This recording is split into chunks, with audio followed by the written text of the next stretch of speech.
todos, eu me chamo Francisco Carlos, sou aluno do curso de licenciatura em História pela Faculdade Única do Grupo ProMinas. E, como todos já sabem, ao longo desse período estou fazendo um estágio, no caso, o último estágio, aqui na Escola Maria José Coutinho. Então, nós já nos vimos algumas vezes, em algumas semanas, em alguns momentos, onde começou com a observação do contexto escolar, e como que o professor Laureano ministrava as aulas e repassava todo esse conhecimento, na busca e construção do conhecimento juntamente com vocês. Então, é chegado ao momento no estágio em que é chamado de regência. Então, eu agora sou convidado, através do curso, para que nessa etapa eu possa colaborar também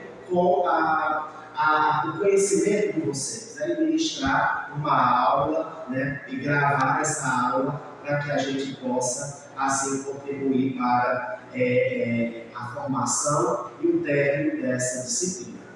Nós trazemos hoje, para a nossa aula, um tema bastante recorrente, ou seja, um tema que é atual e um tema que precisa ser discutido por cada um de nós, desde a comunidade escolar até um outro posto de toda a nossa comunidade enquanto sociedade, acerca da nossa vivência, ou seja, acerca do nosso contexto. Então, nós trazemos como tema desta nossa aula de hoje uma pergunta muito recorrente, que é a seguinte: qual a relação entre autoritarismo, opressão e desigualdade? Ou seja, são três palavras muito expressivas que mostram diversos recortes da nossa vida social. Ou seja, o autoritarismo presente em muitos governos que se passaram pelo Brasil, principalmente desde a era da opressão e da ditadura militar. Depois, a opressão, que foi a forma como estes governos agiram mediante a tudo isso, e principalmente tudo isso em vista e fazendo uma organização, digamos assim, uma administração da desigualdade social do nosso país, como um plano de fundo que podia, de certa forma, também dar um relento, até mesmo relento, para que eles pudessem ter um motivo para estar empenhando todo tipo de ação que eles viriam a desempenhar no meio da comunidade. Ou seja, era uma desculpa, ou seja, a desigualdade social ela é sempre uma desculpa para que os poderosos possam, assim, colocar em prática os seus planos que estão aí a todo vapor e que vão somente mudando a roupagem no passar dos anos e nas diferentes tipos de sociedade. Como subtema também, nós trazemos a ditadura e desigualdade, ou seja, qual é a relação que existe, ou se existe uma diferença ou uma recorrência, em meio a essas duas palavras, ditadura e desigualdade. Ou seja, quando nós olhamos para a ditadura, nós imaginamos o Oriente Médio, agora há pouco, o ditador Bashar al-Assad, ditador da Síria, por mais de 50 anos, quando a família Assad vinha governando através de um modo de governo que é a ditadura, toda a sociedade síria caiu, e a gente pensa e olha que, quando se fala em ditadura, nós remetemos ao Oriente Médio, remetemos a outros países ou ao totalitarismo europeu ocorrido antes da Segunda Guerra Mundial. Mas que a ditadura, esse modo de governo tão infeliz, que trouxe diversos prejuízos para a vida da sociedade de maneira geral, ela também se deu aqui no nosso país, no Brasil. E, em específico, em 1900, a partir do golpe de 1964. Ou seja, o Brasil também já foi comandado dessa forma. E esse modo de governo, infelizmente, trouxe dessas mesmas fragilidades e deficiências para o nosso país a partir de 1964 e foi até a década de 80. Né? E como aparato para esta discussão que nós trazemos hoje para vocês, nós trazemos também um pouco sobre a Operação Condor, ou seja, foi algo que aconteceu, uma operação, né, que encabeçada de certa forma pelos Estados Unidos, mas dado em países da América Latina, né, específico na América do Sul, onde estava havendo um conjunto de ditaduras, ou seja, estava sendo implantado em países como a Argentina, Uruguai, Chile, Paraguai, Bolívia e Brasil, né, que estavam com sucessivos golpes de Estado, onde militares estavam assumindo o poder. Né? E tudo isso tinha uma desculpa, né? Ou seja, para ser colocado em prática a Operação Condor, que era, de certa forma, uma articulação político-militar internacional, né, que foi firmada entre os países da América do Sul, principalmente até a década de 1970, né, e onde prevalecia tudo isso. Então, a Operação Condor, essa articulação internacional, ela surgiu como um meio de coibir, ou seja, desestruturar todos os esforços, né, de uma realidade comunista, né, que ameaçava, de certa forma, a América Latina, ou seja, os olhos da América Latina, né, os olhos do comunismo estavam voltados na cabeça de todos esses países cujas ditaduras tinham sido assim manifestadas.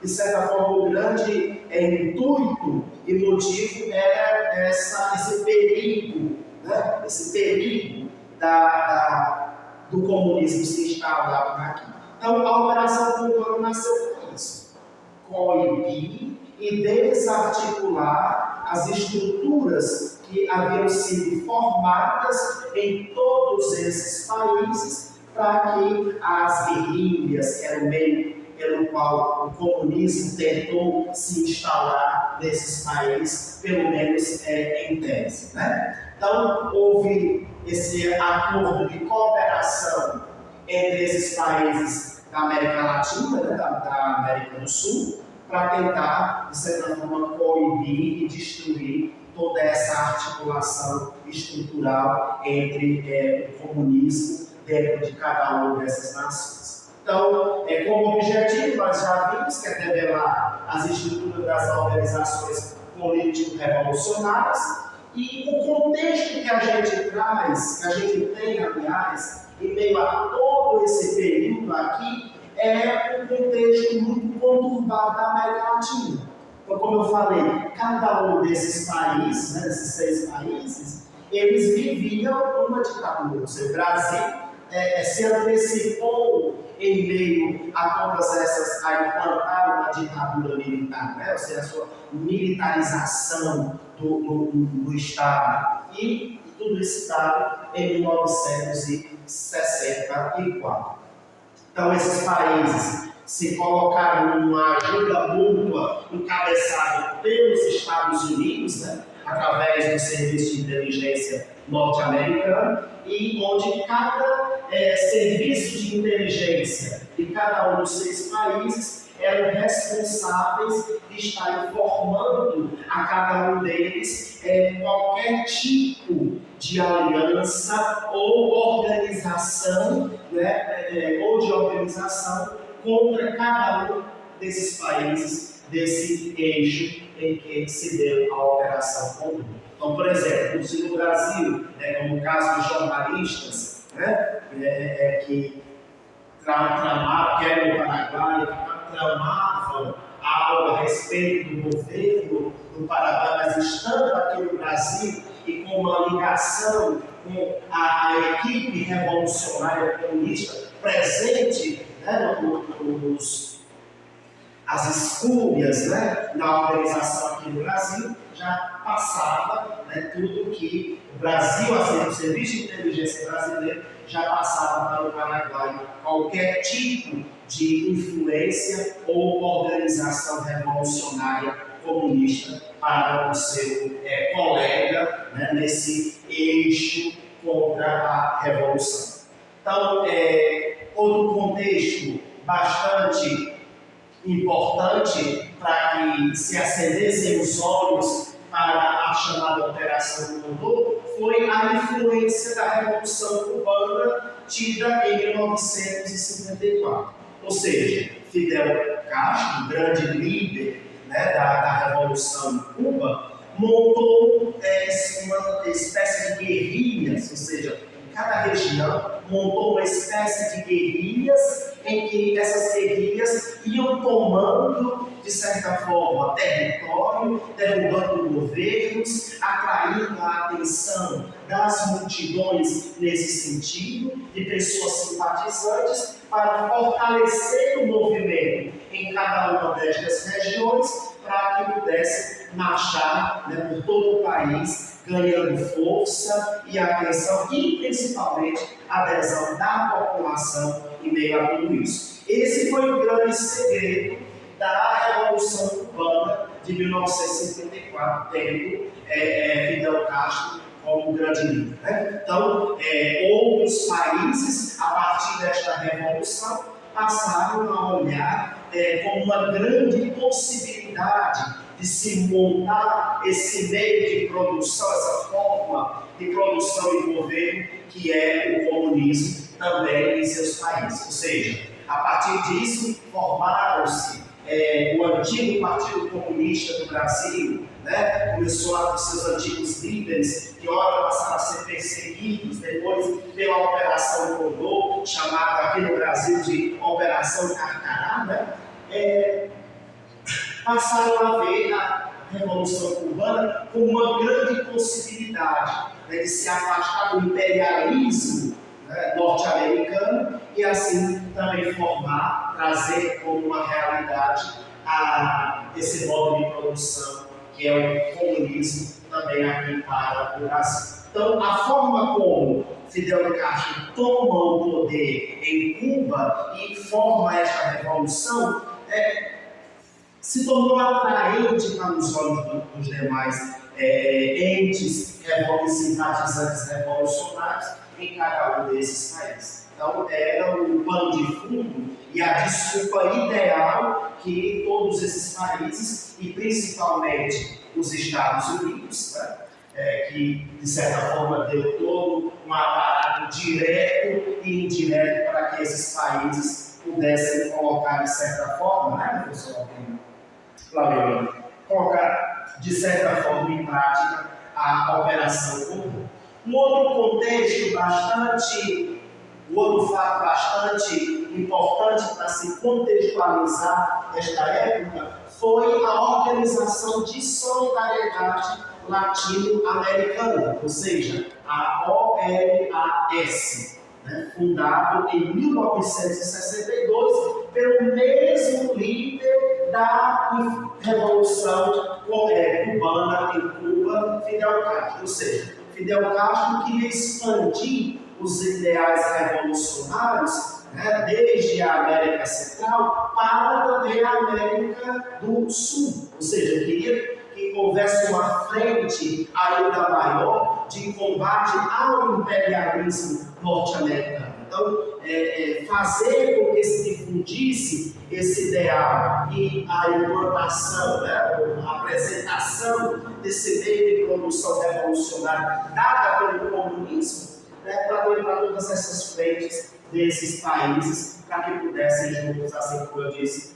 lutar contra o imperialismo norte-americano. Então, é uma organização que, de certa forma, teve toda uma abrangência na América Latina, ou seja, através de uma forma mais intelectualizada, através da produção na produção de textos, de grande material para difundir tudo isso através do intelecto, através da forma acadêmica, como também por outros meios que, até mesmo através do cinema, outros meios que chegou e tomou a atenção de muitos intelectuais e pessoas da sociedade de toda a América Latina nesse período. Então, Fidel Castro tinha esse interesse, ou seja, se deu certo aqui em Cuba com a Revolução de 59, então vamos incentivar aos nossos companheiros,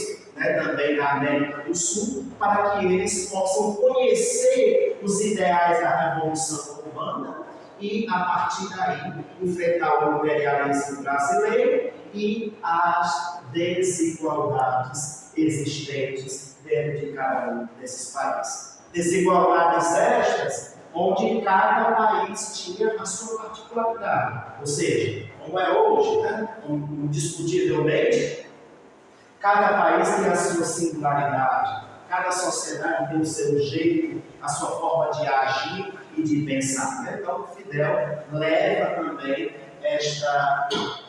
leva também como um grande intuito de incentivo para que esses países pudessem se livrar da desigualdade. E segundo Fidel Castro e a sua revolução cubana, era fruto de todo poder do imperialismo norte-americano. Ou seja, nós vemos que os Estados Unidos da América, no contexto pós-Segunda Guerra Mundial, saiu como um grande vencedor, economicamente, através da sua influência, e que se expandia por diversos continentes, por diversos lugares, influenciando governos, derrubando governos e se enriquecendo. Então, o Fidel olhava e dizia: sabe essa desigualdade, essa pobreza que existe dentro do seu país? Esse Fidel falando para as classes intelectuais,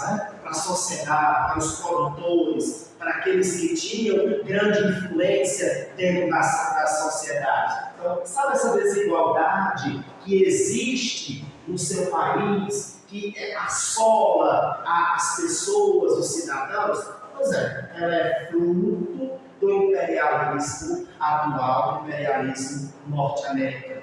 E nós precisamos combater a tudo isso. E nós só podemos combater a tudo isso através de uma revolução. Ou seja, é preciso revolucionar. É preciso revolucionar os meios de produção, a educação, o jeito de ser de uma sociedade, para que ela possa mudar. E a mudança de tudo isso é a revolução que põe abaixo o imperialismo e assim derruba também a desigualdade, formando uma nova frente de produção e de certa forma, de solidariedade para aquilo que é produzido através das riquezas de cada um dos nossos países. Então, só que a forma de Fidel Castro conseguir implantar e fazer de fato, efetivar de fato a revolução em Cuba, foram as guerrilhas. Então, havia uma suspeita muito grande por parte de todos esses países de que pessoas da Argentina, do Uruguai, do Chile, do Paraguai, Bolívia e Brasil estavam sendo mandados para Cuba para serem treinados sobre a pedagogia e a organização das guerrilhas, para que as guerrilhas também pudessem ser efetivadas como princípio da revolução aqui no Brasil, na Bolívia e assim sucessivamente. Então, a gente vê que tudo isso são pressupostos para que a Operação Condor ou Operação Carcará aqui no Brasil pudesse ser de fato efetivada e começar a pairar sobre os ares, já que essa é a ideia, que ele está pairando sobre os ares e, através de serviços de inteligência, pudesse, de maneira especial, ter uma noção de tudo aquilo que acontecia no Brasil sob esta temática da Revolução e influência de Cuba e de Fidel Castro, juntamente com a sua organização de solidariedade latino-americana. Depois, nós temos que ver que outro contexto bastante influente para este período da história era a Guerra Fria. Então, como nós dissemos, havia acabado há pouco tempo a Segunda Guerra Mundial, ou seja, onde os países, os eixos, haviam derrotado a Alemanha, Japão e dentre outros, só que as grandes potências, as duas grandes potências, no período do pós-Segunda Guerra, que eram os Estados Unidos da América e a Rússia, ou União das Repúblicas Socialistas Soviéticas, hoje somente como grande herdeira de tudo isso está a Rússia, e a China. Esses dois blocos que sobreviveram com grande vitória no período da Segunda Guerra Mundial foram os que mais enriqueceram, já que eles fatiaram todos os países do eixo, Alemanha, Japão e dentre outros, também as Coreias, eles como vencedores saíram muito enriquecidos. Então, a guerra agora seria entre os dois blocos. Um bloco capitalista, aqui representado pelos Estados Unidos da América, e um bloco socialista de viés comunista, como, de certa forma, se manifestava na União das Repúblicas Socialistas Soviéticas, a União Soviética. Então, esses dois blocos começaram, através da Guerra Fria, a querer, de certa forma, também expandir os seus domínios, ou seja, os domínios capitalistas, através dos Estados Unidos, quis colocar para frente os seus domínios capitalistas, através da influência do modo de produção, através da influência dos próprios estudos, do desenvolvimento de tecnologia. Então, surgiu a partir daí uma rivalidade entre esses dois blocos. E era na rivalidade desses dois blocos em que se passava esse período da influência da Guerra Fria. Ou seja, os Estados Unidos da América e a União Soviética não se enfrentaram, não tiveram nenhum confronto militar ou com armamentos. Mas essa Guerra Fria, o conceito de Guerra Fria, se refere principalmente aos esforços empreendidos entre os dois blocos para um sobressair sobre o outro e assim expressar no máximo de países possíveis, de todos os continentes, a sua influência, tanto de riqueza, como através da tecnologia, o desenvolvimento de tecnologia, o desenvolvimento dos meios de produção entre cada um desses países, em decorrência por todo o seu caminhar de influência por todo o mundo. Esse é o contexto em que aparece a Operação Condor. O desenvolvimento da Operação Condor se dá através de golpes militares na América Latina. E tudo isso com apoio da CIA, a Agência de Inteligência Norte-Americana. Então, ou seja, é a influência da CIA, que, como eu disse, que deu um suporte direto e indiretamente a esses países, foi o que fez, no meio, é claro, das influências da União Soviética, ou seja, do comunismo, que faz com que os Estados Unidos da América apoiem de forma direta e indiretamente os golpes militares aqui na América Latina.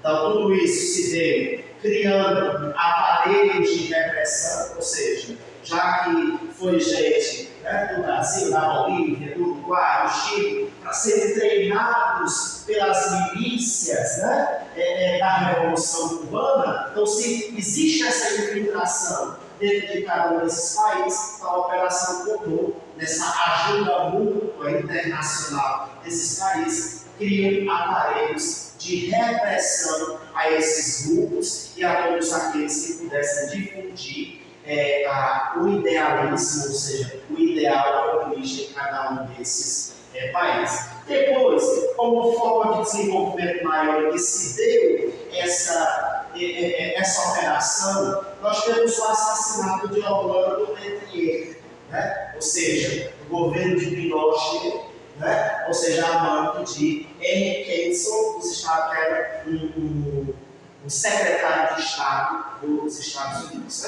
E a gente vai ver também, de certa forma, em outros espaços, em outros momentos da história, onde os detalhes da Operação Condor só veio a ter de fato quando, em 1970, 1980, quando começa a cair a cortina de ferro e a influência do regime militar em todas estas repúblicas, em todos esses países.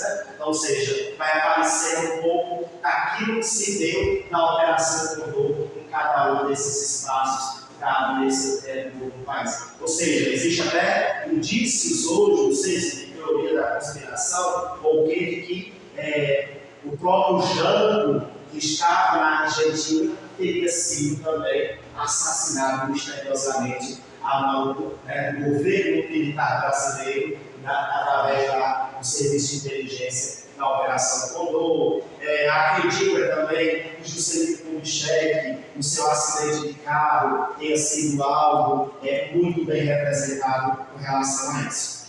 Para que vocês possam, de maneira especial, estar se informando mais e aprofundando mais acerca dessa temática que nós trazemos hoje, que vai depois culminar quando nós vamos trazer, a partir da próxima aula, um pouco sobre as ditaduras aqui no Brasil, e um pouco a golpe militar de 64, os atos institucionais e dentre outros, para que vocês possam se inteirar um pouco mais neste assunto. Eu sugiro, depois vou entregar a vocês o link de um vídeo para que vocês possam, de maneira especial, estar se inteirando mais. E para casa, eu gostaria de passar os exercícios das páginas 78 a 84, para que vocês possam ir fixando ainda mais o conhecimento de tudo isso. No mais, agradecer a cada um de vocês pela atenção, que vocês têm desde o período em